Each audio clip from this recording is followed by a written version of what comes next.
할렐루야. 오늘도 하나님께서 부르신 자리에서 주님을 예배하고 기도하시는 모든 한 분 한 분 성도님들 삶과 가정 위에 하나님의 크신 은혜가 있기를 간절히 소망합니다. 아멘. 오늘 말씀은 역대상 17장 말씀입니다. 아주 유명한 본문인 바로 다윗 언약이라는 하나님의 말씀입니다. 역대상 우리가 지금까지 계속 그 족보를 살펴보다가 이제는 다윗의 이야기들로 업적들로 기록된 말씀들이 시작되었습니다. 그래서 오늘 17장의 말씀은 특별히 하나님께서 다윗에게 주신 아주 소중하고 확실한 언약이 중심이 되는 말씀입니다. 오늘 이 다윗 언약 역대상 17장 말씀을 통해서 하나님께서 오늘 우리에게 주시는 은혜를 세 가지로 나누어서 함께 살펴보도록 하겠습니다. 첫 번째, 우리는 하나님의 뜻을 겸손하게 구해야 합니다. 1절 말씀입니다. 제가 읽어드리겠습니다. 다윗이 그의 궁전에 거주할 때에 다윗이 선지자 나단에게 이르되 나는 백향목 궁에 거주하거늘 여호와의 언약궤는 휘장 아래에 있도다. 아멘. 오늘 17장 1절 말씀이 이렇게 시작됩니다. 다윗이 지금 자기가 있는 곳을 바라봅니다. 다윗은 하나님께 주신 은혜와 복을 가지고 지금 아주 멋진 궁전에 살고 있었습니다. 백향목, 그러니까 그 당시에 최고급 소재로 만들어진 아주 멋들어진 궁전에 살고 있었습니다. 그런데 생각해 보니 하나님의 언약, 바로 언약이 담겨져 있는 언약궤는 지금도 여전히 그 출애굽기 있을 때 그때와 똑같이 이런 성막 안에 머물러 있었다는 겁니다. 그러니까 자신은 아주 멋진 궁전에 나무로 멋지게 조각된 곳에 있는데 하나님의 계시는 언약궤가 있는 그 성소, 성막은 그냥 천조가리로 되어 있는 곳에 있는 것이었습니다. 그래서 선지자 나단을 불러서 물어봅니다. 나는 백향목 궁에 거주하는데 여호와의 언약궤는 휘장 아래에 있도다. 그러니까 하나님의 언약궤, 하나님이 임재하시는 그곳을 나도 짓고 싶다라고 바로 나단에게 말하고 있는 것입니다. 이 얼마나 멋진 생각입니까? 그런데 4절에서 이렇게 말씀합니다. 하나님께서 나단 선지자에게 이렇게 말씀합니다. 가서 내 종 다윗에게 말하기를 여호와의 말씀이 너는 내가 거할 집을 건축하지 말라고 말씀합니다. 하나님은 내가 거할 집을 건축하지 말라고 말씀하십니다. 왜 그럴까요? 얼마나 멋지고 귀한 생각입니까? 하나님도 나와 마찬가지로 아주 좋은 집에, 멋진 집에 거하시면 얼마나 좋습니까? 근사하고 하나님도 기쁘시고 또 다윗의 체면도 좀 살고 하나님께서 주시는 그 은혜를 가지고 다윗의 마음도 불편하지 않고 얼마나 좋습니까? 그러나 하나님은 그 성전 짓는 것을 허락하지 않습니다. 하나님의 뜻은 우리의 생각 너머에 계신다는 것입니다. 하나님 말씀하세요. 하나님은 내가 어떤 사사에게 내가 이 성막 저 성막에 거주할 때에 내가 어떤 백향목집에 나를 거주하게 해달라고 내가 말한 적이 있느냐? 나는 그저 이 성막에 있지만 사실은 하나님은 성막에 머물러 계시는 분이 아니라는 것입니다. 하나님은 단지 어떤 집, 어떤 멋진 건축물 안에 그냥 그곳 안에 머물러서 계시는 분이 아니라 사실은 온 우주에 계시는 하나님이신 것입니다. 그러니 다윗이 멋진 백향목을 통해 하나님의 집을 짓는 그것이 중요한 것이 아니라 하나님은 우리의 생각 너머에 훨씬 더 크신 하나님, 그냥 그 집에 머물러 계신 분이 아니시다라는 것을 말씀하고 있습니다. 우리는 때때로 하나님을 우리의 생각 범위 안에 가두어 둘 때가 있습니다. 우리의 작은 생각과 마음 속에 하나님이 이런 분이실 거야, 하나님이 이걸 좋아하실 거야 라고 생각하는 것이지요.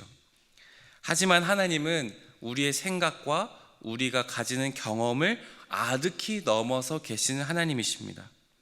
내가 하나님을 위해 이게 좋겠지 하고 하는 행동들이 때로는 하나님의 주권을 넘어서 하는 행동일 수도 있다는 것입니다. 물론 우리가 하나님을 위해 하는 그 귀한 마음들을 하나님은 귀히 받으십니다. 그러나 하나님이 더 기뻐하시는 것은 무엇일까요? 먼저 하나님의 뜻을 구하는 것입니다. 다윗이 먼저 하나님의 뜻을 구하지 않았습니다. 하나님, 제가 주님을 위해 건축할까요? 그게 아니라 나단을 불러서 그냥 내가 하나님께 멋지게 건축해야겠다. 그 안에는 하나님을 향한 마음도 있지만 다윗 자신을 향한 체면도 세우는 것들이 있었을 것입니다. 그래서 하나님이 정말 기뻐하시는 것은 바로 하나님의 주권을 인정하고 하나님의 뜻을 겸손히 구하는 것입니다. 그리고 하나님의 지혜를 구하고 하나님의 뜻을 진정으로 따르는 것이야말로 하나님께서 진정으로 기뻐하시는 뜻인 줄 믿습니다. 그래서 우리가 하나님의 말씀보다, 하나님의 뜻보다 앞서지 않고 날마다 하나님의 말씀과 기도 안에서 하나님의 뜻을 먼저 구하는 삶이야말로 하나님께서 진정으로 기뻐하시는 뜻인 줄 믿습니다. 두 번째, 오늘 주시는 본문 말씀을 살펴볼 두 번째 말씀은 우리는 우리의 모습을 하나님 앞에서 기억해야 합니다. 7절 말씀을 읽어드리겠습니다. 또한 내 종 다윗에게 이처럼 말하라. 만군의 여호와께서 이처럼 말씀하시기를 내가 너를 목장 곧 양떼를 따라다니던 데에서 데려다가 내 백성 이스라엘의 주권자로 삼고. 아멘. 다윗은 지금 왕입니다. 지금 아주 한 나라의 왕이 되어서 잘 통치하고 있고 멋진 궁을 짓고 있었고 많은 신하들과 백성들을 다스리고 있는 아주 멋진 왕으로 등극했습니다. 그런데 아무리 다윗이 그렇게 멋진 왕이라 할지라도 다윗이 어떤 사람이었는지는 변하지 않습니다. 다윗이 어떤 사람이었습니까? 양 치던 사람이었습니다. 양을 치는 것은 그 당시에 가장 미천하고 하찮은 사람이 하던 일이 바로 양 치는 목동의 일이었습니다. 하나님은 온 이스라엘 땅을 두루 살펴보셨습니다. 내 마음에 합한 사람이 누가 있는가? 그리고 저 시골 땅 한 구석에서 혼자 양을 치고 있던 다윗에게 눈을 향하셨습니다. 그리고 그 다윗을 선택하셔서 기름 부으시고 왕으로 세우셨습니다. 그러나 그렇게 기적 같은 일을 다윗에게 행하셨음에도 다윗은 여전히 하나님 앞에서 한 목동에 불과하다는 사실은 변하지 않습니다. 아무리 멋진 궁에 살고 많은 업적을 쌓았다 한들 하나님 앞에서 다윗은 여전히 양치기로 시작한 삶이었다는 것을 기억해야 하는 것입니다. 말씀하시는 것은 내가 너를 목장 곧 양떼를 따라다니던 데에서 데려다가 내 백성 이스라엘의 주권자로 삼았다 말씀하고 있습니다. 그러니까 다윗이 지금 하나님께 해드리려고 하는 그 모든 일들을 하나님께서 말씀하십니다. 너는 내가 양떼를 지키던 그 목자에서 지금 왕으로 삼았다는 것을 기억하라고 말씀하시는 겁니다. 오늘 우리 또한 역시 하나님 앞에서 겸손하게 원래 우리의 모습을 기억해야 합니다.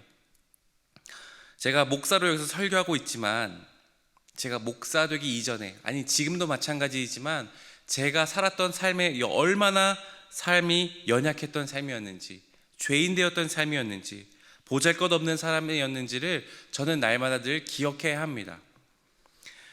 제가 여기서 설교하는 것이 제가 능력이 있어서 제가 대단해서 많이 배워서가 아니라 하나님께서 저도 저 시골 한 구석에 있던 저를 선택하셔서 하나님께서 사용하시는 것입니다.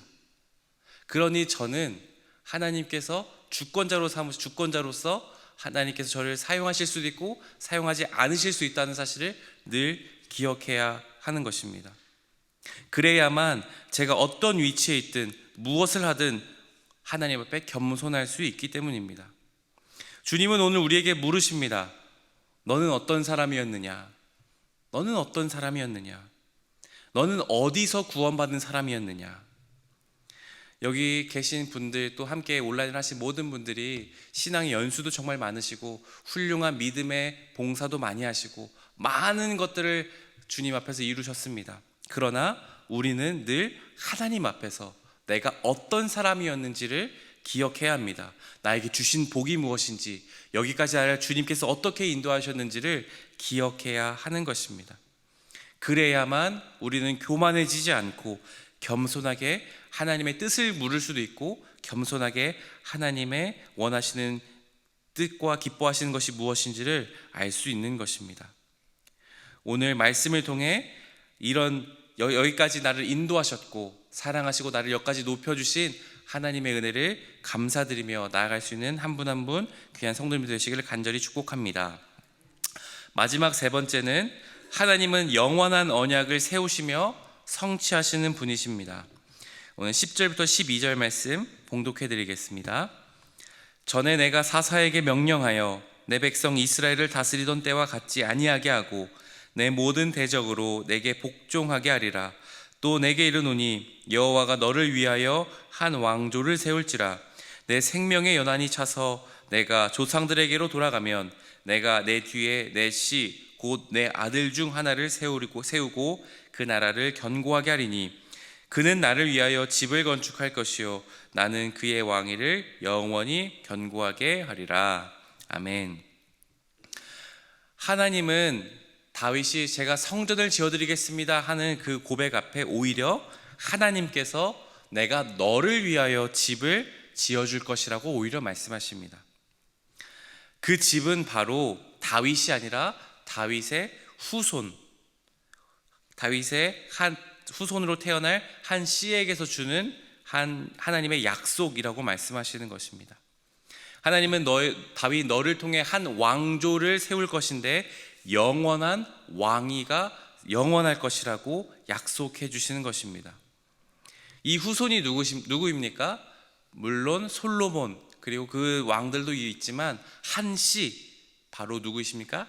예수 그리스도이십니다. 이게 바로 다윗 언약입니다.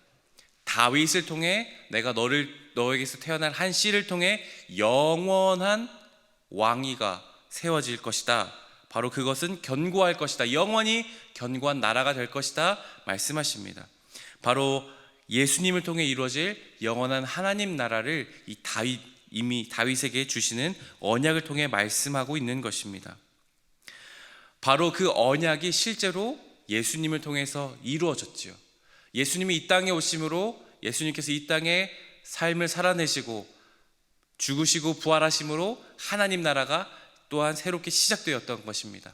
그리고 그 하나님 나라는 지금까지도 우리가 살고 있는 지금까지도 계속해서 나타나고 있으며 영원한 하나님 나라가 주님 다시 오신 그날에 완성될 것입니다. 하나님의 약속은 신실하고 변함이 없으십니다. 하나님은 말씀하신 바를 반드시 성취하시는 분이십니다. 비록 다윗에게 주신 이 언약이 솔로몬 때에 완성되는 것 같아 보였지만 이 성전, 하나님께 지으신 그 성전이 더 지나갈수록 회파되기도 합니다. 예루살렘과 모든 성전이 멸망당하기도 하고 북이스라엘과 남유다가 나뉘기도 하고 또 그 모든 성전이 무너지기도 합니다. 그러나 하나님의 뜻은 변하지 않고 실현되어서 다시 성전이 세워지고 지금까지도 하나님의 뜻과 나라가 바로 오늘 우리의 삶을 통해 계속해서 나타나고 있는 것을 우리는 볼 수 있습니다. 다윗에게 주신 언약, 영원히 왕위를 견고하게라는 그 약속은 지금 오늘 우리에게까지도 이어지고 있습니다. 하나님의 그 언약은, 다윗을 통해 주신 언약은 오늘 우리의 삶에도 적용되고 있습니다.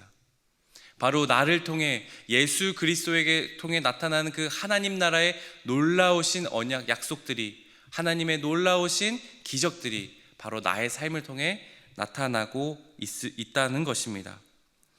우리는 부족하여도, 우리는 연약하여도 주님은 선하시고 신실하십니다. 우리가 해야 할 것은 이 하나님의 언약, 약속을 붙드는 것입니다. 하나님의 약속은 결코 변함이 없습니다. 영원한 왕위를 견고하시겠다는 그 약속, 바로 우리를 통해 계속해서 하나님 나라가 성취되어 간다는 그 사실을 기억해야 합니다. 그래서 하나님 나라가 오늘도 여전히 이곳에 있으며 우리의 삶을 통해 나타날 것이라는 사실을 신뢰하며 오늘도 하나님의 말씀을 따라 순종하는 삶이 되어야 합니다. 오늘 주신 말씀을 기억하며 겸손하게 다윗처럼 주님 제가 하나님의 성전을 지어드리겠습니다 하기 이전에 겸손하게 주님의 뜻을 구할 수 있는 우리가 되기를 원합니다. 또한 내가 어디에서 구원받은 사람인지, 내가 여기까지 왔던 나의 성공과 나의 삶과 모든 신앙 그 이전에 하나님께서 나에게 주셨던 그 은혜가 어디로부터 왔었는지를 기억할 수 있기를 바랍니다. 또한 마지막으로 우리에게 주신 영원한 하나님 나라의 약속, 그 약속을 성취하신 하나님께 나의 삶을 맡겨드리고 매일매일 하나님 앞에 나의 삶을 동행하며 하나님의 약속을 신뢰할 수 있는 우리 모든 성도님들 한 분 한 분 다 되시기를 간절히 축복합니다. 함께 기도하겠습니다. 함께 이 시간 기도할 때 하나님, 오늘 우리에게 주신 하나님의 말씀을 기억하며 나아갑니다. 하나님, 오늘 말씀을 기억하며 우리가 먼저 하나님의 뜻, 하나님 앞에 나아가 겸손하게 주님의 원하시는 것이 무엇인지를 구하며 나아가길 원합니다. 그래서 하나님, 내가 주님보다 앞서지 않고 하나님의 뜻을 겸손히 구하며 나아갈 수 있게 하여 주시옵소서. 하나님, 또한 내가 어디서 구원받은 사람인지를 기억하길 원합니다. 그래서 내가 교만해지지 않고 겸손하게 하나님 앞에 주의 은혜를 다시 한번 기억하며 또한 새로운 하나님의 은혜를 구할 수 있게 하여 주시옵소서. 마지막으로 신실하게 역사하시는 그 하나님의 약속을 내가 붙들기 원합니다. 다윗에게 주신 그 언약의 말씀을 지금까지도 이루어 가신 하나님, 또한 나에게 주셨던 그 언약들, 나에게 주신 그 다윗의 언약들이 나를 통해 계속해서 하나님의 뜻을 따라 흘러갈 수 있는 나의 삶이 될 수 있게 달라고 우리 간절한 기도 제목을 가지고 함께 주님께 기도하며 나가겠습니다. 함께 기도하겠습니다. 하나님, 오늘도 우리에게 주신 이 다윗의 말씀을 통해 우리가 주님께 기도로 나아갑니다. 하나님, 오늘도 우리가 주님 앞에 겸손하게 주님의 뜻을 구하며 나아갑니다. 하나님, 내가 주님보다 앞서지 않게 하여 주시옵소서. 주님께서 주시는 것들보다 하나님, 내가 더 한 걸음 나아가는 것이 아니라 하나님, 멈춰서서 먼저 하나님의 뜻을 구할 수 있는 겸손함을 허락하여 주시옵소서. 그래서 주님 기뻐하시는 뜻을 간구하며 나아갈 수 있는 나의 삶이 되게 하여 주시옵소서. 하나님, 내가 어디서 구원받은 사람인지를 기억하길 원합니다. 하나님, 내가 여기 서 있는 것이 당연한 것이 아니라 주께서 세우시고 은혜 주셔서 여기까지 올 수 있었음을 하나님 겸손하게 인정하며 고백하오니, 주여 나의 삶이 어디에 있었는지를, 주님께서 나에게 어디서 구원하셨는지를 기억하며 나아가 하나님께 겸손히 엎드려 주의 은혜를 새롭게 구할 수 있는 우리의 삶이 되게 하여 주시옵소서. 하나님, 또한 다윗에게 주신 그 언약, 하나님 놀라우신 그 언약, 다윗의 언약을 성취하시는 여호와 하나님을 기억하게 하여 주시옵소서. 영원한 왕위를 세우셔서 견고하시겠다 하시는 그 하나님, 예수 그리스도를 통해 주시는 그 왕위가 나를 통해서 또한 계속해서 그 하나님 나라가 이루어지게 하여 주시옵소서. 신실하시고 능력의 하나님께서 우리를 통해 이루실 그 하나님의 약속을 기억하며 나아갈 수 있게 하여 주시옵소서. 하나님 아버지, 감사합니다. 이 새벽에 오늘도 겸손하게 주의 뜻을 구하며 나아가기를 원합니다. 주님보다 앞서지 않게 하여 주시옵소서. 겸손하게 내가 어디서 구원받았는지를 기억하며 하나님보다 앞서지 않고 주님 앞에 교만하지 않을 수 있도록 주여 우리를 붙들어 주시옵소서. 하나님, 다윗에게 주신 그 언약들을 기억합니다. 하나님께서 그 왕위를 견고히 세우시는 분임을 기억합니다. 다윗이 세우는 왕권이 아니라 하나님께서 세우시고 이루시는 그 신실하신 여호와 하나님을 기억하며 또한 우리의 삶을 통해 이루실 그 하나님의 나라를 기억하며 주의 말씀을 순종하며 동행하는 삶이 되게 하여 주시옵소서. 감사드리며 예수 그리스도의 이름으로 기도드립니다. 아멘.